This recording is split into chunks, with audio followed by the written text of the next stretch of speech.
মা, আমি আমাদের সম্পর্ককে নতুন উচ্চতায় নিয়ে যেতে চাই, তোমার সাথে প্রেমের বন্ধনে আবদ্ধ হতে চাই। এই গল্পটি সম্পূর্ণ শুনলে আপনাদের পানি অটোমেটিক বের হয়ে যাবে, সো যত দ্রুত সম্ভব হাতের কাছে টিস্যু নিয়ে বসে পড়ো। বিছানার চাদর যেন নষ্ট না হয় সেটা সম্পূর্ণ খেয়াল রাখার অনুরোধ জানিয়ে গল্পটি এখন শুরু করব। তার আগে সর্বশেষ অনুরোধ, দয়া করে এমন পানি বের করার গল্প নিয়মিত শুনতে আমাদের চ্যানেলটি সকলেই সাবস্ক্রাইব করুন। ধন্যবাদ। হ্যালো বন্ধুরা, আমার নাম শ্রাবন্তী রায়। আমার বয়স ৪২ বছর। আমার স্বামীর নাম অনিন্দ রায়, বয়স ৪৫ বছর। আমাদের ২ সন্তান, অর্ণব আর দীপা। অর্ণব ১৯ বছর বয়সী, কলেজে পড়ে। দীপা ১২ বছর বয়সী, স্কুলে যায়। আমার জৈবিক মা নই আমি থমকে গেলাম যখন আমার ছেলে অনিরুদ্ধ বলল, বাজলজি প্রজেক্টে ডিএনএ টেস্ট করতে গিয়ে জানলাম তুমি আমার আসল মা নও। এই সত্য জানার পর আমার দীর্ঘদিনের চাপা অনুভূতি আজ মুক্তি পেল। মা, আমি আমাদের সম্পর্ককে নতুন উচ্চতায় নিয়ে যেতে চাই, প্রেমের বন্ধনে আবদ্ধ হতে চাই। আমি অবাক হয়ে গেলাম। DNA test? আমি তাকে জন্ম দিয়েছি, প্রসব বেদনা সহ্য করেছি, কিভাবে সে আমার জৈবিক সন্তান নয়? এ কি অদ্ভুত কথা বলছে আমার ছেলে! কি বকছ তুমি? আমি তোমাকে গর্ভে ধারণ করেছি, জন্ম দিয়েছি। আমি ক্রোধে থরথর করে কাঁপতে লাগলাম। আমি জানি তুমি তাই বিশ্বাস করো, মা। কিন্তু আমার ল্যাব রিপোর্ট বলছে আমাদের ডিএনএ মিলে না। আমরা জৈবিকভাবে সম্পর্কিত নই। অনিরুদ্ধ একটা ফাইল আমার দিকে এগিয়ে দিল। আমি ফাইল খুলে দেখলাম, সেখানে কিছু অঙ্ক, গ্রাফ এবং বৈজ্ঞানিক তথ্য। আমি এসব কিছুই বুঝি না। কিন্তু আমি জানি সে আমার ছেলে, আমি তাকে জন্ম দিয়েছি। এটা অসম্ভব। কোনো ল্যাব ভুল করেছে, আমি দৃঢ়তার সাথে বললাম। তুমি আমার পেটের সন্তান। মা, এটা সত্য, যত কঠিনই হোক না কেন। অনিরুদ্ধ আমার কাছে এগিয়ে এলো। কিন্তু এতে কোনো অসুবিধা নেই। এটা আমাদের সুযোগ দিচ্ছে একে অপরকে নতুনভাবে দেখার, নতুন অর্থে ভালোবাসার। হঠাৎ আমার দিদি পুষ্প ঘরে প্রবেশ করল। আমি বিভ্রান্ত হয়ে তার দিকে তাকালাম। পুষ্পের চেহারা অনেকটা আমার মতো। আমরা যমজ বোন। কিন্তু আমার মনে অদ্ভুত সন্দেহ জাগল। পুষ্প, তুমি এখানে কি করছ? আমি জিজ্ঞাসা করলাম। শ্রাবন্তী, আমি সব শুনেছি, পুষ্প মৃদু স্বরে বলল। এবার সময় এসেছে সত্যটা জানানোর। আমি অবাক হয়ে দেখলাম, অনিরুদ্ধ আর পুষ্প একটা অদ্ভুত দৃষ্টি বিনিময় করল। কি সত্য? আমি জিজ্ঞাসা করলাম, আমার হাত কাঁপছিল। পুষ্প একটা পুরানো ডায়েরি বের করল। শ্রাবন্তী, এটা আমাদের মায়ের ডায়েরি। এটা পড়লে তুমি সব বুঝতে পারবে। ডায়েরিটা নিয়ে আমি পড়তে শুরু করলাম। আমার চোখ ক্রমশ বড় হয়ে গেল। ১৯৯৮ সালে লেখা পাতাগুলো আমার জীবনের সবচেয়ে বড় রহস্যের জবাব দিচ্ছিল। না, এটা সম্ভব নয়, আমি ফিসফিস করে বললাম। ডায়েরিতে লেখা ছিল, আমার মা পারভিন বেগম একবার খুব অসুস্থ হয়ে পড়েছিলেন। তিনি গর্ভবতী ছিলেন, কিন্তু তার স্বাস্থ্য খুবই খারাপ ছিল। ডাক্তাররা জানিয়েছিলেন তিনি হয়তো বাঁচবেন না। ঠিক তখনই পুষ্প এবং তার স্বামী পরেশও সন্তান চাচ্ছিলেন, কিন্তু পুষ্প গর্ভধারণ করতে পারছিল না। দুই পরিবার মিলে একটা সিদ্ধান্ত নিয়েছিল, পুষ্প আমার মায়ের গর্ভের সন্তানটিকে সারোগেসি পদ্ধতিতে নিজের গর্ভে ধারণ করবে। যদি মা মারা যান, তাহলে অন্তত তার সন্তানটি বেঁচে থাকবে। কিন্তু কিছু ভুল হয়ে গেল। পুষ্প যখন অনিরুদ্ধকে, আমার মায়ের জৈবিক সন্তান, গর্ভে ধারণ করেছিল, ঠিক তখনই চমৎকারভাবে আমার মাও সেরে উঠলেন এবং গর্ভাবস্থাটি সম্পূর্ণ হল। পরবর্তীতে তিনি আমাকে জন্ম দিলেন। আমরা ২ বোন ২টি শিশুকে একই সময়ে জন্ম দিলাম, অনিরুদ্ধ আর অর্ণব। কিন্তু এক ভয়ঙ্কর দুর্ঘটনায় হাসপাতালে আগুন লাগল এবং বাচ্চারা মিশে গেল। কারা কার সন্তান, কেউ নিশ্চিত হতে পারল না। কিন্তু তখন পুষ্প আর পরেশ মেনে নিয়েছিল যে অনিরুদ্ধ তাদের এবং অর্ণব আমার ও অনিন্দর। তাহলে অনিরুদ্ধ আমার জৈবিক ভাই? আমি অবাক হয়ে জিজ্ঞাসা করলাম। না, পুষ্প জবাব দিল। অনিরুদ্ধ আমার ও পরেশের জৈবিক সন্তান। কিন্তু তোমার মায়ের সারোগেসি করার সময় কিছু জটিলতা দেখা দেয় এবং আমরা ডোনার ডিম ব্যবহার করি। অর্ণব তোমাদের জৈবিক সন্তান নয়, সে জৈবিকভাবে এক ডোনারের সন্তান। আমি বিভ্রান্ত হয়ে গেলাম। তাহলে অর্ণব কার? সে তোমারই সন্তান, শ্রাবন্তী, পুষ্প মৃদু স্বরে বলল। তুমি তাকে জন্ম দিয়েছ, লালনপালন করেছ। কিন্তু একটি ভুলের কারণে জন্মের পর হাসপাতালে বাচ্চারা বদল হয়ে গেছিল। তাহলে আমার সঙ্গে অর্ণবের রক্তের সম্পর্ক নেই? আমি অবাক হয়ে জিজ্ঞাসা করলাম। না, পুষ্প বলল। কিন্তু অনিরুদ্ধের সাথে আছে। সে আমার ও পরেশের সন্তান, কিন্তু ভুলবশত তোমাদের কাছে চলে এসেছিল। আর অর্ণব, যদিও জৈবিকভাবে তোমাদের নয়, সে আমাদের কাছে এসেছিল। আমি এত বছর পর এই সত্য জেনে হতবাক হয়ে গেলাম।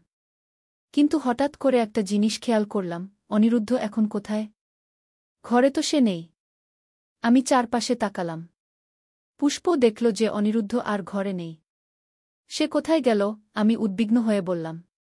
পুষ্প জানালার দিকে তাকাল। হয়তো বাইরে গেছে। চলো আমরা তাকে খুঁজি গি। আমরা বাড়ি থেকে বেরিয়ে দেখলাম অনিরুদ্ধ একটা পুরানো জিপে উঠে বসেছে। জিপটা চালাচ্ছিল একজন অচেনা মানুষ। ওটা কে? আমি চিৎকার করে জিজ্ঞাসা করলাম। পুষ্পের মুখ সাদা হয়ে গেল। না, এটা হতে পারে না। সে ফিরে এসেছে গু। কে ফিরে এসেছে? আমি জিজ্ঞাসা করলাম। জাহাঙ্গীর, পুষ্প ফিসফিস করে বলল। একসময় তিনি আমাদের গ্রামের প্রভাবশালী ব্যক্তি ছিলেন।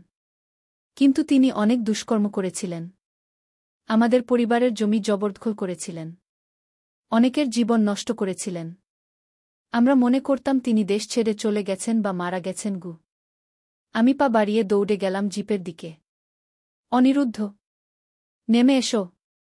কিন্তু অনিরুদ্ধ আমার দিকে তাকিয়ে একটা অদ্ভুত হাসি দিল, যেন সে আমাকে চেনেই না। তারপর জিপটা হুশ করে চলে গেল। আমি অবাক হয়ে পুষ্পের দিকে তাকালাম। কি হচ্ছে এটা? অনিরুদ্ধ কেন ওই ব্যক্তির সাথে চলে গেল? পুষ্প একটা দীর্ঘশ্বাস ফেলল। শ্রাবন্তী, এখনও অনেক কিছু তুমি জানো না। জাহাঙ্গীর শুধু জমিদার নন, তিনি একটা গোপন সংগঠনের প্রধান।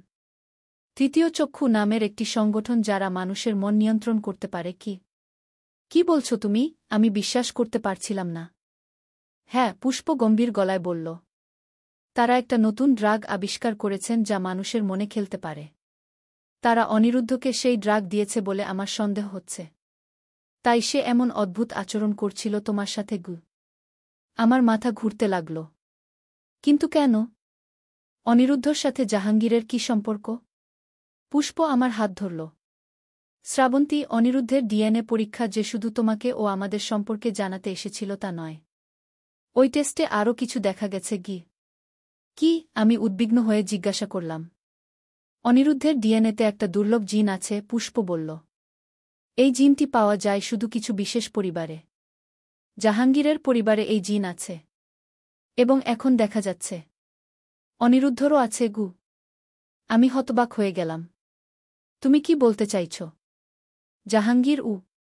হ্যাঁ, পুষ্প মাথা নাড়ল। আমি সন্দেহ করছি জাহাঙ্গীর হতে পারে অনিরুদ্ধের আসল বাবা গু। কিন্তু তুমি বলেছিলে পরেশক। আমি মিথ্যা বলেছিলাম। পুষ্প কাঁদতে শুরু করল।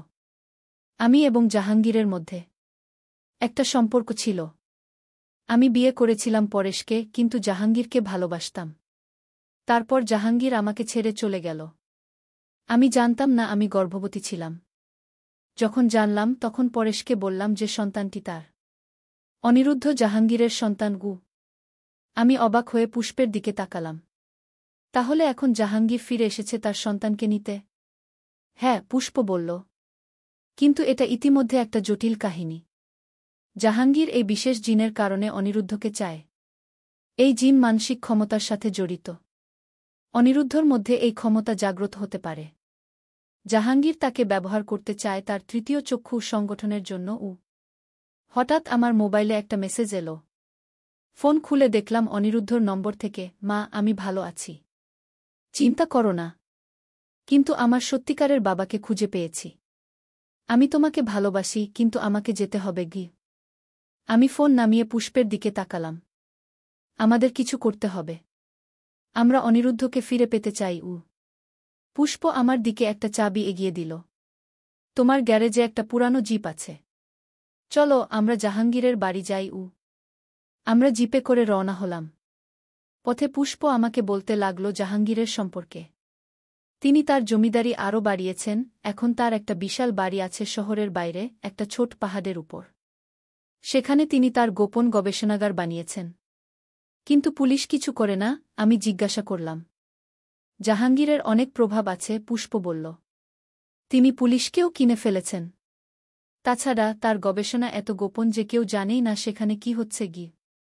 আমরা শহর ছাড়িয়ে পাহাড়ি এলাকায় চলে এলাম। সন্ধ্যা হয়ে আসছিল। দূরে দেখা যাচ্ছিল একটা বিশাল বাড়ি, যার উইন্ডো থেকে আলো আসছে। ওটাই জাহাঙ্গীরের বাড়ি, পুষ্প বলল। আমরা জিপ থামিয়ে গাছের আড়ালে লুকালাম। আমি বললাম, আমরা দুজন ওই বাড়িতে ঢুকতে পারব না। আমাদের সাহায্য দরকার। আমি কিছু লোকের ফোন নম্বর জানি যারা জাহাঙ্গীরের হাতে ক্ষতিগ্রস্ত হয়েছে, পুষ্প বলল। তারা আমাদের সাহায্য করতে পারে কি? পুষ্প কয়েকটা ফোন কল করল। ঘণ্টাখানেকের মধ্যে প্রায় 15-20 জন লোক আমাদের সাথে যোগ দিল।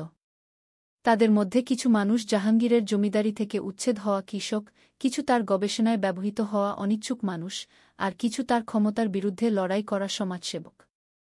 আমরা পরিকল্পনা করলাম, একদল বাড়ির সামনে দিয়ে ঢুকবে, আরেকদল পেছন দিয়ে, এবং আমি ও পুষ্প একটা গোপন প্রবেশপথ দিয়ে ঢুকব যা পুষ্প জানত।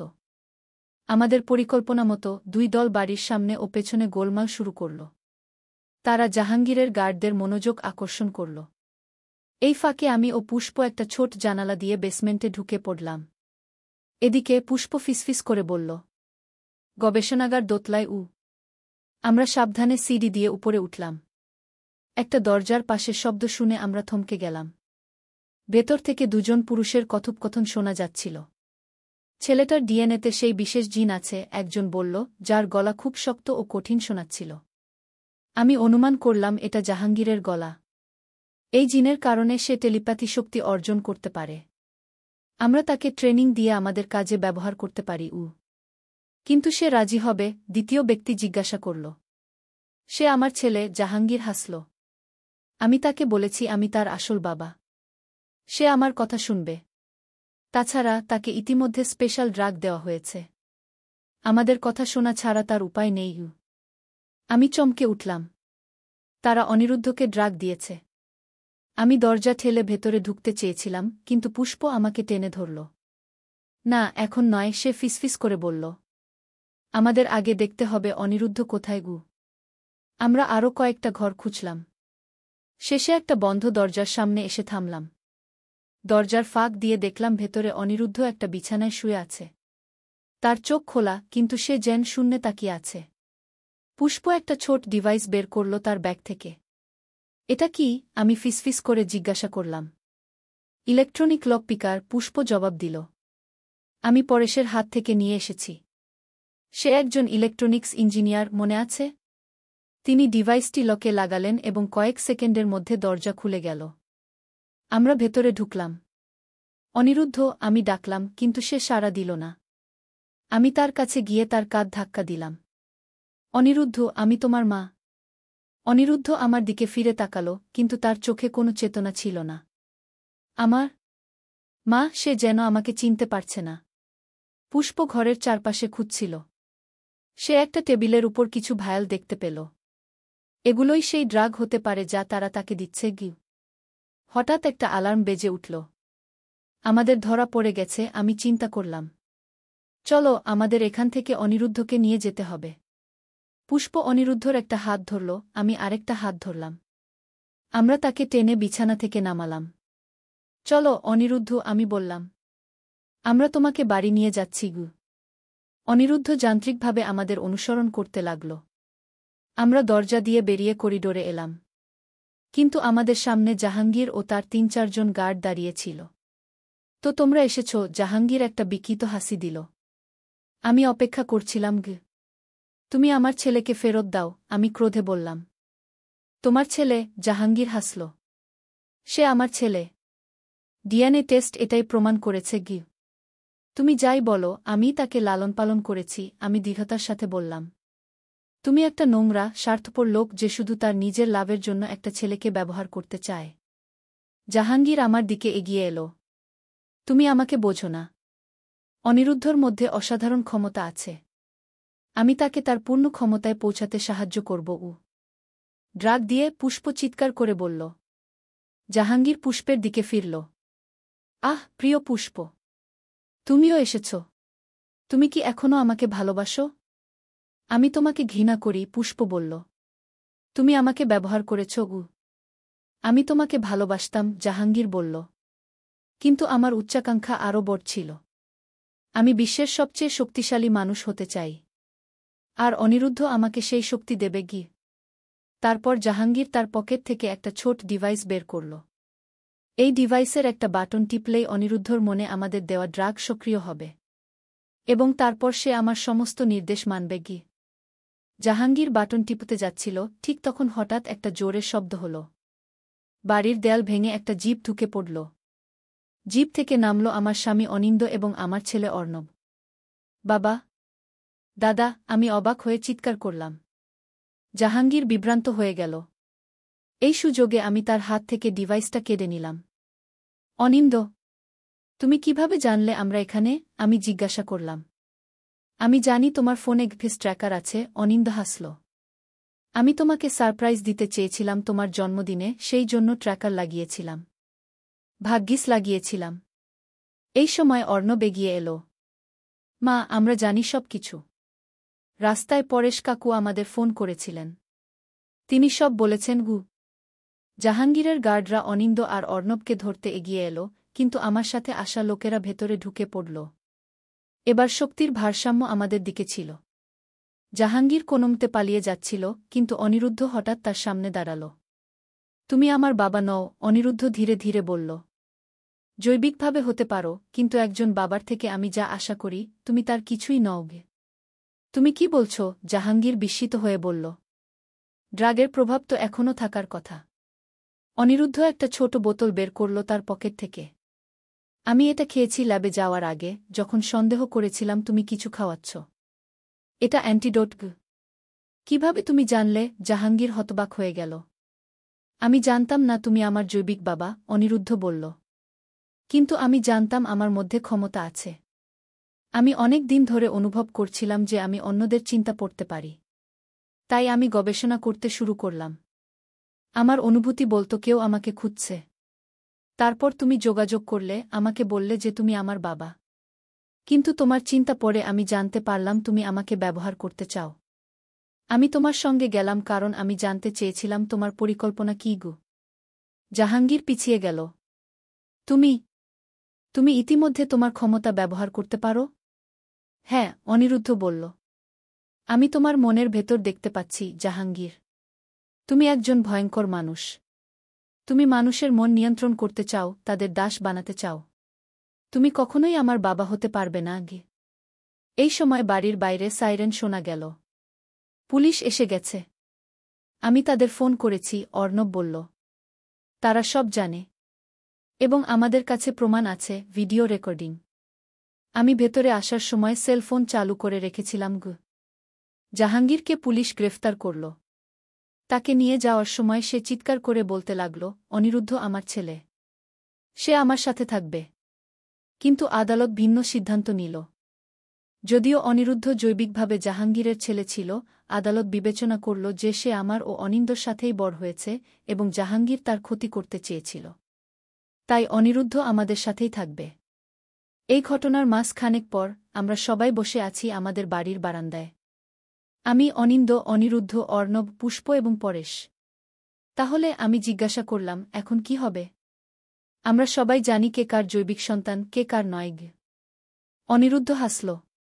আমার কাছে এটা কোনো ব্যাপার নয়, মা। তুমি এবং বাবা আমাকে লালন পালন করেছ, বড় করেছ। তোমরাই আমার আসল বাবা মা।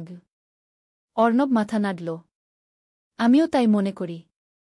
আমি পুষ্প কাকিমা এবং পরেশ কাকুর জৈবিক সন্তান হতে পারি, কিন্তু তোমরাই আমার বাবা মা গু। পুষ্প আমার হাত ধরে বলল, শ্রাবন্তী, তুমি আমার বোন। আমরা একে অপরকে কখনো হারাব না গে। কিন্তু অনিরুদ্ধর ক্ষমতা সম্পর্কে কি? অনিন্দ জিজ্ঞাসা করল। সে সত্যিই অন্যদের মন পড়তে পারে? অনিরুদ্ধ মৃদু হাসল। হ্যাঁ, কিন্তু আমি নিয়ন্ত্রণ করতে শিখেছি। এবং আমি এটা ভালো কাজেই ব্যবহার করব। আমি মানসিক রোগীদের সাহায্য করতে চাই, যারা কথা বলতে পারে না তাদের বোঝাতে চাই। পরেশ হাসল। তুমি একজন ভালো ছেলে, অনিরুদ্ধ। আমরা তোমাকে নিয়ে গর্বিত। সেদিন সন্ধ্যায় যখন আমরা সবাই ঘুমাতে যাচ্ছিলাম, অনিরুদ্ধ আমার ঘরে এল। মা, সে বলল, জাহাঙ্গীর আমার জৈবিক বাবা হতে পারে, কিন্তু আমার আসল পরিবার হলো তোমরা। এই ঘটনা আমাদের আরও কাছাকাছি এনেছে। আমি তোমাকে এবং বাবাকে আরও বেশি ভালোবাসি এখন। আমি তাকে জড়িয়ে ধরলাম, আমার চোখে জল এসে গেল। আমরাও তোমাকে ভালোবাসি, বাবা। তুমি সবসময় আমাদের ছেলে হয়েই থাকবে গি। সেই রাতে আমি ভাবছিলাম কত অদ্ভুত এই জীবন। রক্তের সম্পর্ক, জৈবিক সম্পর্ক, এগুলো কি সত্যিই গুরুত্বপূর্ণ? নাকি আসল সম্পর্ক তৈরি হয় ভালোবাসা, যত্ন আর সময় দেওয়ার মাধ্যমে?